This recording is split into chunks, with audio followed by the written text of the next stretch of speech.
মাছ দিয়ে সবজি দিয়ে রান্না করবো। মাছগুলো ভেজে নেবো, ঢেলে দেবো এখন।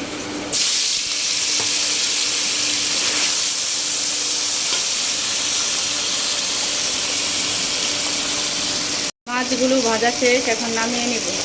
সরিষার তেল দিয়ে দিচ্ছি, পেঁয়াজ কাঁচামরিচ দিয়ে দিলাম, লবণ দিয়ে দিব,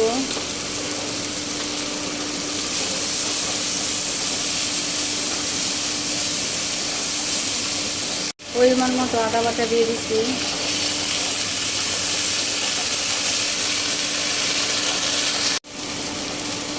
একটু পানি দিয়ে দিব,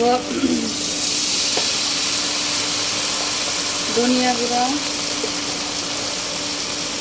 হলুদের গুঁড়া, শুকনা মরিচের ফাঁকি দিব না, শুকনো মরিচের গুঁড়া ছাড়াই রান্না করব। এখন ডাটাগুলো ঢেলে দিব, এখন ভালোভাবে নাড়াচাড়া দিয়ে ঢেকে দিব।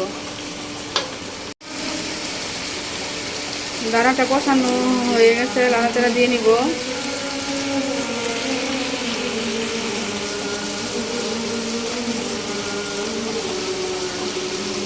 বটবটির বিচি ছিল, ওগুলা দিয়ে দিচ্ছি।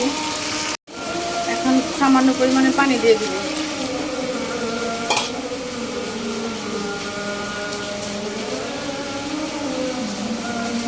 মাছ ভেজে রাখা মাছগুলো দিয়ে দিচ্ছি, এখন ভেজে দিব।